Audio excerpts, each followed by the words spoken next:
With 2012 coming to a close and 2013 upon us, um, the run of movies or the list of movies left are supposed to come out for the rest of this year don't hit UK theaters till next year. So, what better time than to come up with my list of top 10 worst movies of 2012? That is the top 10 worst, the stinkers of this year, the movies that I hated, movies that I thought were garbage. Some of the some of the movies that end up on this list some of them you may agree with, some of them you may not agree with. After all, it's not all the movies I saw that you saw, and it's not all the movies you saw that I saw. So there may be some things you disagree with, about some movies that end up on this list. You may not agree with some, you may agree with some, you may disagree. Anyway, that's why there's a comment section and all. So, top 10 worst movies of 2012. Coming in at number 10. This movie, I didn't hate it, just because it was a bad movie. I hated it for some factors, just beyond the fact that it was a bad movie in its own right. The fact that one of the reasons why I hated it was the fact that it was obvious, the obvious, fact that this movie was made by the studio just for the sake of making extra box office money. Period. The studio never really had any intention of putting out any good product or any good material, or any good movie at all. The sole purpose of making this movie was to squeeze out some extra cash from audiences, that were fans of the first movie. And that movie is Taken 2. Never have I been so disappointed with the movie, or with the sequel in a long time. Quite frankly, when I went to see this movie, I went to see this movie with an open mind because after seeing the first one, which was no masterpiece, although I liked it, it was a great action movie. Liam Neeson is a great actor and a big fan of his. But that movie was a standalone movie that was closed ended, that didn't warrant any sequel. But it made a lot of money, in the box office. So 20th Century Fox said, "Oh, okay, this movie made a lot of money in box office. It has a fan base. Why not make an extra one just for the sake of fucking all the audiences over?" I mean, it was sickening to sit down there and watch this pure nonsensical action movie. It was annoying. The story was bad. The action set pieces were cut short so easily. The shaky cam was annoying. The editing was choppy and just bad. Everything was just bad. I mean, the movie will go at a fast pace, then come down to a slow pace, then pick up again. And I mean, it was just, and seeing the character I hated the most, Kim, played by Maggie Grace, seeing her jump over rooftops was just, it wasn't believable at all. It wasn't believable at all. I thought she was annoying, and everything. The only saving grace was Liam Neeson, and Liam Neeson, with all the talent he's got, and as much as I respect, the work he's done, it wasn't enough to save this movie. So at number 10, Taking Two. At number 9, this movie, I was when I saw this movie, I wasn't sure, I'd seen trailers and previews and everything, but I wasn't exactly pumped up. I actually saw it with my mom, who was in town at the time, and we didn't have that many options, so we just chose this one. It was never really on my radar of movies to see this year, but I still saw it. That movie is John Carter. This movie was boring. Taylor Kitsch, I'm sure he's a great guy and all, but I'm not a big fan of him as an actor. I'll say that now. I think he's very bland and stiff. He's a very stiff actor who has the same voice. Every dialogue he delivers, every line he delivers is the same voice, is the same facial expression. I mean, I just can't buy the guy's acting at all. Everything just seems so silly. This movie seemed like a bit of Star Wars mixed with I don't know, some generic sci-fi movie. It's as if they were ripping I don't know, a bit of Alice in Wonder, a bit of Star Wars, a bit of, I don't know. The movie was just dull. It tried to be entertaining. It was dull. The dialogue was cheesy and laughable at times. I mean, those creatures, I don't know what they call them, Tharks. I didn't find them entertaining at all. I couldn't root for anybody. It was just, it was just that it was boring. I was bored stiff watching this movie, and I can't even remember what the story was about because it was that the movie was what it was, forgettable, disposable piece of trash. I'm sure a lot of people might be entertained by this movie, but I certainly wasn't. And a lot of people may disagree with the fact that it's on this list, but for me, it deserves to be on this list because it was bad. It was a bad movie, totally. So number 9, John Carter. At number 8, this is another movie that totally pissed me off because you see, it's another case of, you see, nowadays I'm beginning to question, the agenda of certain studios and the reasons at which they put some particular movies out there. Is it because they want to give us a good product? I mean, one thing I don't understand is that this movie is kind of like a prequel. It's not really a sequel. It's not really a prequel. It's more of a paraquel in a way because the movies that came before this ones, I love those movies. It was a trilogy. It was a trilogy, but this one, I don't know. This movie had no purpose. It was the Bourne Legacy.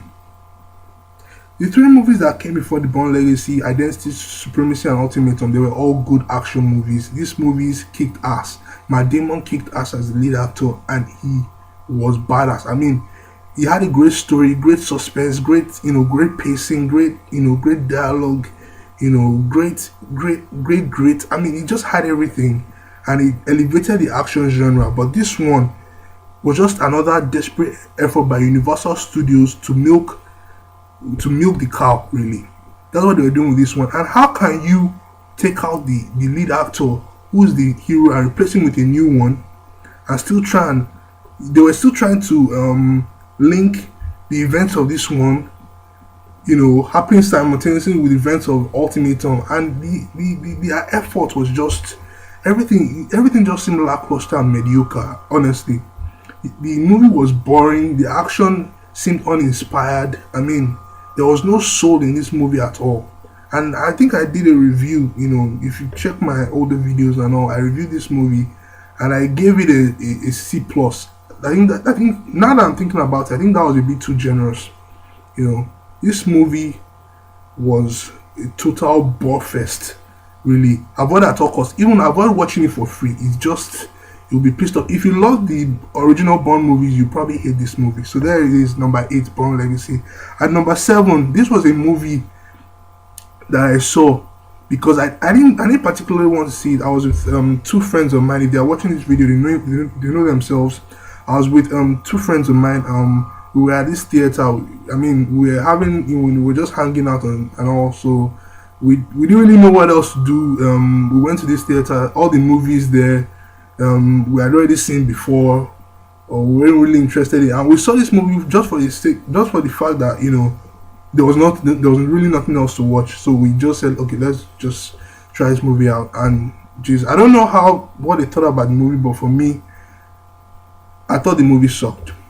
Plain and simple. This movie is The Watch, starring Ben Stiller and Vince Vaughn, some British douchebag that I don't even know or give a fuck about, and one other, I don't know. This movie is about, I don't know, I can't even remember what the fuck this movie is about. I mean, it's about 4 guys who volunteer to be part of the neighborhood watch, watching the community, and all that crazy stuff. This movie tries to branch out. It tries to be ambitious, and it fails woefully. It started out as a silly comedy, and it tried to be a sci-fi movie. Then it tried to be a horror film. Then it tried to come back to comedy. Then tried to start switching genres. I'm like, I hate when movies do that. A movie like that doesn't have an identity. What are you trying to do? I mean, what's the story? What are you trying to say, really? It was trying to be different things. I don't know, a pretentious mess. That's The Watch. I mean, this movie, I had a bad time watching this movie. The jokes weren't even funny. I was just staring at the screen throughout. I mean, I don't know about my other 2 friends, or maybe they enjoyed it. I never even asked them. I just walked out, when it was done, and I was like, okay, that's that. What just happened? Nothing really. I walked out. I was like, please. So there you go. The Watch, number 7. At number 6, you see, sometimes I keep wondering if Johnny Depp, his agent keeps telling him that when you act as a caricature, it's entertaining or it's funny. Because fans love that your movies make money in the box office. Keep acting as caricatures instead of real characters. At number six, coming in at number six is Dark Shadows. Well, this movie didn't make that much buck at the box office. Well, which is pretty that's it's I'm glad it didn't make any that much money in box office, because it's a signal about the audiences. They are sick of seeing Johnny Depp playing similar characters over and over again. Ever since the first Pirates of the Caribbean movie, which I saw it, I thought was okay. The remaining two were rubbish as far as I'm concerned, and the fourth one was plain unwatchable. This guy is a one-trick pony. He's been playing the same character. What's his name? Jack Sparrow, and he's been trying to replicate it because people think it's funny. In this movie, he plays a vampire, like a decades-year-old vampire of some sort, and all that stuff. He plays, and some of his facial expressions, his I don't know, his mannerisms, everything just seems pretty outdated, and it seems forced. It's like he's trying to force whichever character he plays nowadays down our throats.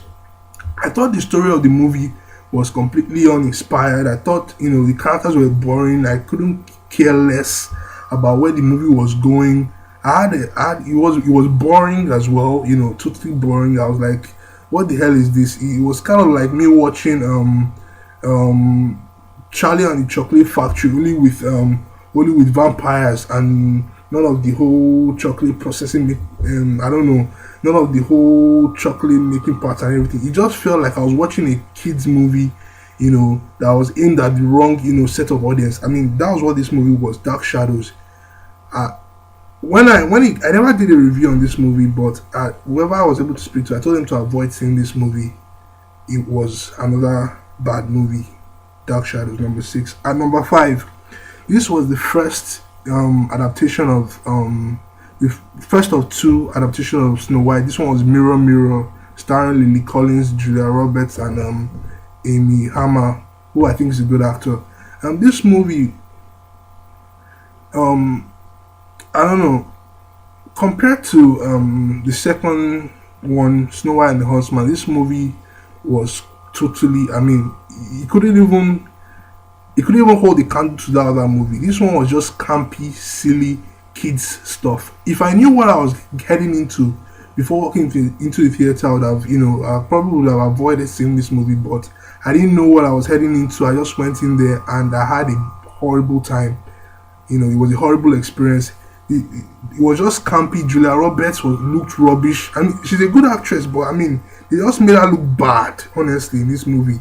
Mirror Mirror, it was just, I don't know, everything was just campy, silly, child stuff. I don't know, maybe it was targeted to, maybe it was the target audience. I wasn't part, maybe it's a case of the target audience. It was targeted towards kids. Maybe that's the reason that I didn't like it. Maybe you did, but for me, I thought it was a stinker. Number five, Mirror Mirror. At number four, this movie, this was a sequel to the first a movie which made bank at the box office, but was a horrible movie. This one is Wrath of the Titans, coming in at number four. This movie, I don't even know. The first one I hated. The 3D of that one was shitty. That was the movie Clash of the Titans, the prequel to this one, Clash of the Titans. That movie made me hate 3D because I don't know, they retrofitted the whole thing. From what I read, they retrofitted the whole thing just to squeeze an extra £3 from in the case of British people, an extra £3 from audiences pockets, and probably $5 from audiences in the US and all. And I hated that one. This one was worse in my opinion.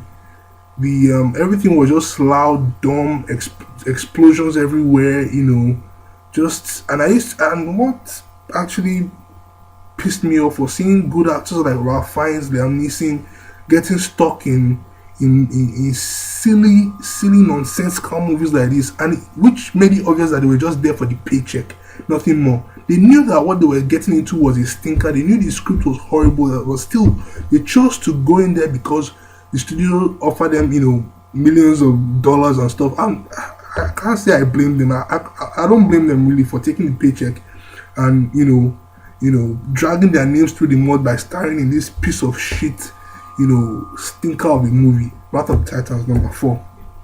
I have nothing more to say about that.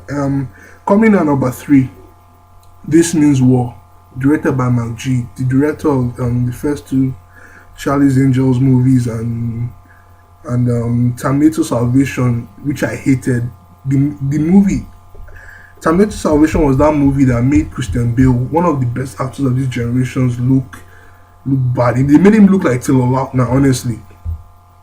They just made him look like. And this one stars Chris Pine, Tom Hardy, who's like my favorite actor right now, and Reese Witherspoon.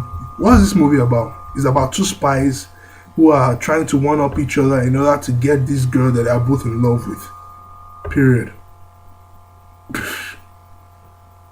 The action is generic, is as generic as it gets. I mean, the dialogue, there's so many cliches, in the dialogue there. I mean, this movie does not know what it wants to be. It starts off as a romantic comedy, then it goes to quick, fast-paced action, then it goes to, I don't know. It just, this movie was all over the place. There were a few gags in there. There were a few, there was a little humor in there, but that was just that. I thought this movie was shit. Mark G anyway is a shitty director, so I'm not even surprised at all. I thought this movie was a stinker. I've only seen it once and I don't intend to see it ever again. And if you're listening to me, I saw this movie, it wasn't on Valentine's Day or so. I saw this movie, I regretted saying it. I told myself that even if it was online for free again, I'll never see it again. I don't intend to see it again. That's it. Now, coming in at #2, Battleship. Now, I get, Hasbro, they've had a habit of, going to studios, trying to make movies out of their, material so as to sell toys to kids. This is another example of a movie that wanted to sell toys to kids. Transformers was another one. That one, they made box, and this one, Battleship, they thought, okay, Battleship is a popular, board game. It's a popular board game, so but we want to sell toys, we want to sell merchandise to kids, so let's make a movie out of it. That was pretty much that was the motive really. Let's make a movie out of it so they can sell toys. That's what they did with this one. This one is about an alien race coming from outer space trying to set an energy source down on Earth, and they encounter some Navy battleships, in the process, and what ensues. Transformer. This one was pretty much Transformers at sea. That's what this one was. And I'm not a big fan of Transformers movie. The first one, I thought it was okay. The last two were just, unwatchable, just explosive nonsense with zero substance and zero heart, zero soul, just, eye candy, just nonsense. And that was what this one was. I mean, the performances in this one was terrible. And it's funny, Liam Neeson, has appeared in 3 out of all the movies that on my list right now. Liam Neeson has appeared in. This is the 3rd movie that Liam Neeson has appeared in that is on this list, and it really pains me, honestly, to see an actor like this just going for the paycheck all the time and picking shitty scripts when he deserves better material than what is given by his agent. It's just annoying to see Liam Neeson, in movies like Battleship. Honestly, he plays a sailor and he doesn't really have that big of a role. Taylor Kitsch, that guy annoys me. I mean, the guy is not a good actor, in my opinion. A lot of people may disagree, but he's not a good actor. He's too bland, he's too one-dimensional, and he's too stiff. Rihanna, Jesus. You see, watching Rihanna in this one, I wanted to cry. You see, I wanted to cry when I saw her, honestly, because I'm not the biggest Rihanna fan, in terms of music. I'm not the biggest Rihanna fan. But her acting, it was tragic to even watch her trying to act. I mean, I'm like, man, please, never again. Just stick to music. That's what you're good at. Don't come down here. Brooklyn Decker, at least she was good to look at anyway. Brooklyn Decker was there. She's not that great of an actress either, but she was, she's not bad. She's not so bad. She's not so bad looking. So at least that's a plus. And that's really, I mean, There was great special effects and action sequences, but for those who like mindless popcorn action films, they may have liked this movie, but I hated it. I saw it online for free, and I was pissed at myself for wasting my time for seeing it. So you can imagine how that felt if I went to see it at the theater. Anyway, that's that. Now, coming in at number one, this is the one that gets the title of being the worst movie of the year. Now, this movie, I don't even know. This movie was further evidence of how far Nicolas Cage has fallen in his career. From doing movies like Leaving Las Vegas, Face Off, Family Man, Con Air, all these great movies that I saw as a kid, to see him doing shit like Ghost Rider 2 Spirit of Vengeance. Coming in at number one, Ghost Rider 2 Spirit of Vengeance. This was the worst movie I've seen this year. I've never walked out of the theater halfway through a movie in a long time, but this was the one that I walked out. I could not take any more of the nonsense that I was seeing. This movie failed on every level you can think of. Story fail, action sequences fail, dialogue fail, pacing fail, editing fail, everything, especially effects, CGI fail. This movie was a failure, and Nicolas Cage, I don't know, I read an article somewhere also that the guy is owing money to the IRS, and the guy is some deep shit right now and he needs money. So I get it, you're in movies for the paycheck, so you don't really give a shit about how good your movie is, you're just taking the money. Fine, I get it, but please, I mean, when does bad become too bad? I mean, this is the lowest of the low Nicolas Cage has hit in his career, honestly. And I don't think for him to get back up to that level he was back in the late 90s, to take a miracle, honestly, because he has hit rock bottom with this movie. Ghost Rider 2 is a bad movie. It's the worst movie I've seen this year. It is the epitome of dog shit. That's what this movie is. Avoid at all cost. I told a lot of people to avoid it in theaters in my review. I told a lot of people to avoid it in theaters. I told people, if I avoid it online for free, don't even see it at all. This is the type of movie that should be kept in the shelf for life, because it doesn't deserve to be seen. It is a horrible piece of filmmaking, horrible movie, period. Anyways, thanks for listening. Thanks for watching. To be honest, I had a lot of fun doing this. If you have any comments, or any disagreements with some of the movies that have ended up on this list, please leave your comments below, or you can come at me on Twitter at CollarJoe. Once again, thanks for listening. Thank you for your attention. Happy holidays.